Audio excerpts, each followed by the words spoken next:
सगी बहनों को उनकी मां के सामने ही दो लड़के आके बाइक पे ज़बरदस्ती घटी के ले जाकर उनके साथ गन्ने में खेत में लगातार कई घंटों तक करते हैं रेप। फिर उनके गले में फांसी का दुपट्टे का फंदा लगाकर उसी समय उनको पेड़ पे टांग देती है, जिससे हो जाती है उनकी मौत। आखिर दोस्तों क्या हुआ इस घटना में, इस घटना की पूरी सच्चाई जानने के लिए आप हमारे वीडियो को लास्ट तक जरूर देखिए। नमस्कार दोस्तों, मैं प्रदीप कुमार आपको अपने टेढ़ी बात चैनल में स्वागत करता हूं। दोस्तों आज की यह जो घटना है, यह घटना है उत्तर प्रदेश के ही लखीमपुर खीरी के नगर के। उसी नगर में 15 सितंबर को एक फ़ोन जाता है पुलिस स्टेशन में, और वहां पर यह बोला जाता है कि यहाँ के जो बाग है, बाग में दो लड़की की लाश पड़ी हुई है, वह लटकी हुई है पेड़ पर है। तो इसके सुनने के बाद पुलिस तुरंत ही वहां एक्शन में आ जाती है और वहां से तुरंत ही गाड़ी निकाल के वह उसी बाग में आ पहुंचती है। जिससे मौके पर जब पुलिस उस लाश को देखती है, तुरंत उस लाश को पेड़ से उतारती है। उतारने के बाद वहां से पूछना शुरू कर देती है लोगों से। तो वहां के लोग यह बताते हैं कि यह पास के रहने वाली यह गाँव की दो लड़कियाँ हैं जो अपनी माँ के साथ रहती हैं। तुरंत ही गांव में सूचना दी जाती है। उसकी माँ वहां पर दौड़ती हुई आती है उस बाग में, और जब वह उसकी माँ दोनों बेटियों को देखती है, अपनी दोनों बेटियों को, तो वहां पर जोर जोर से चिल्लाने लगती है। और पुलिस उससे जब पूछने लगती है तो वह औरत बस रोने के अलावा कुछ नहीं बताती। लेकिन जब वह मामला शांत होने लगता है तो पुलिस तुरंत ही उसके बॉडी को कब्जे में लेकर पोस्टमार्टम के लिए भेज देती है।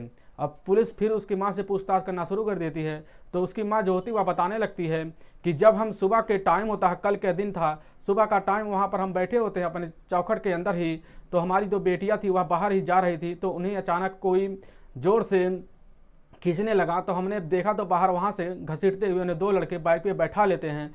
तुरंत ही वह लेकर वहाँ से भाग जाते हैं और उसकी माँ जो होती है वह चिल्लाती रहती है, लेकिन वह लड़के सुनने वाले नहीं होते हैं और उसकी माँ ढूंढना शुरू कर देती है। तो वह नहीं पाती तो गांव के लिए इकट्ठा भी हो जाते हैं, उसकी माँ के साथ मिलकर उस लड़की को ढूंढना शुरू करते हैं तो नहीं मिलती है। और जब उसकी माँ से पूछा जाता कि वह लड़के कौन थे, तो उसकी माँ बस इतना बताती है, उस बाइक का नाम बताती है और बताती कि यह बाइक जो है वह पहचान की बाइक है। तुरंत ही पुलिस उस बाइक को जो होती है उससे पूछताछ लोगों से करना शुरू कर दी, इस बाइक किसके पास है।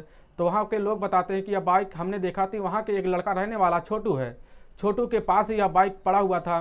तुरंत ही जाकर वहाँ के लड़के छोटू को पुलिस तुरंत ही अरेस्ट कर लेती है और उसे जब पूछ करना शुरू कर देती है तो छोटू यह बताता है कि यह बाइक हमारे घर पे आया था, सुबह का टाइम था। उसी दिन यह बाइक दो लड़के लेकर आए थे, जिनका नाम होता है सुहेल और एक लड़के का नाम होता है साहिल। वह दोनों दोस्त थे।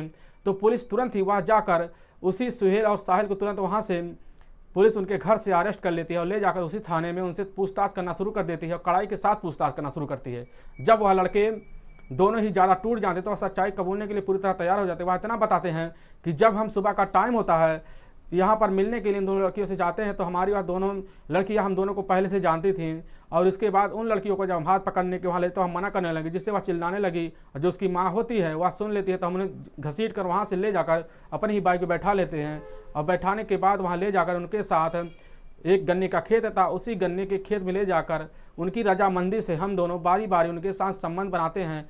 और फिर बनाने के बाद वो लड़की इतना बोलती है कि गांव के लोग हमारी इस हरकत को देख लिए हैं, अगर हम दोबारा गांव में गए तो लोग हमें जीने नहीं देंगे, अगर तुम हमसे शादी नहीं करते हो तो हमारी ज़िंदगी आगे चल के बर्बाद हो जाएगी, हम गांव में कभी किसी को मुंह दिखाने के लिए नहीं रहते। वह लड़का दोनों उसी समय मना कर देते हैं। वह कहते हैं हम यहाँ शादी नहीं कर सकते क्योंकि हमारे घर वाले भी अगर शादी कर लिए तो हमारे घर वाले भी जीने नहीं देंगे। जिससे लड़कियाँ परेशान होकर वहाँ कहती है अगर नहीं बताओगे, नहीं हमारे साथ शादी करोगे, हम तो यहाँ पर जोर जोर से हल्ला कर देंगे, तुम्हारे ऊपर रेप का इल्ज़ाम लगा देंगे। जिससे वह लड़के उसी समय भड़क जाते हैं और उन लड़कियां जैसे चिल्लाने उनका मुंह दाब देती है, वहाँ पर तुरंत ही पटक करके उनका गला उसी समय दोनों लड़के वहाँ पर दाबने लगते हैं। तो मौके पर ही जब उनके बस नहीं होता तो वहाँ पर तीन लड़के को वह तुरंत ही फ़ोन करके जो साहिल होता है वह बुला लेता है, जिनका नाम होता है आहिर और रहमान और अजहरुद्दीन। तीनों को वहाँ पर बुलाकर उसी समय मिलकर वह 5 लड़के होते, पांचों लड़के मिलकर उन लड़कियों के साथ जो कि उनके हाथ पकड़ पैर के उनको गला दबा देती हैं और उसी समय ले जाकर वहाँ दुपट्टे से ही उनके वहाँ के पेड़ पे लटका देती हैं। जिससे वहाँ पर सुबह जाके पुलिस के यहाँ जब लाश मिलती है तो पुलिस भी देख के उसी समय उनके मुँह से सच्चाई सुनने के बाद हैरान हो जाती है और वह उन लोगों को एक लंबे सजा के लिए वहाँ पर भेज दी जाती है, जिससे 15 दिन के उन्हें हिरासत में रखा गया है और उनके ऊपर एक लंबा मुकदमा दर्ज करके उनके ऊपर जोरदार कार्रवाई की जा रही है। दोस्तों आप इस घटना के बारे में क्या कहना चाहेंगे? क्या इस लड़की का बस यहीं पर यह मामला फंसा हुआ है कि हो सकता है यह लड़की अपनी मर्जी से गई हो, लेकिन इसकी जो माँ कह रही थी या घसीटती ले गई, ज़बरदस्ती ले गई थी और लड़के कह रहे थे वो अपनी मर्जी से गया। तो इस मामले की जांच करने के लिए पुलिस पूरी टीम को लगा रखी है और जांच पूरी तरह से बारीकी से की जा रही है। दोस्तों आप इस घटना के बारे में क्या कहेंगे, जो भी कहना चाहेंगे, इस व्यक्ति दोनों को क्या सजा होनी चाहिए, जो भी सजा होना चाहिए हमारे कमेंट बॉक्स में जरूर कहें। दोस्तों इस घटना का मकसद हमें आपको ठेस पहुंचाना नहीं, बस आपको सावधान करना है। इसलिए जहां भी आप रहें आप अपने आप को सुरक्षित और सावधान और सतर्क जरूर करें। दोस्तों अगर आपको हमारा वीडियो पसंद आ रहा है तो हमारे चैनल को जाकर जरूर से जरूर सब्सक्राइब कर दें, जिससे हम आपके बहुत आभारी रहेंगे। फिर मिलेंगे नेक्स्ट वीडियो लेकर, तब तक के लिए राम राम, जय हिंद दोस्तों।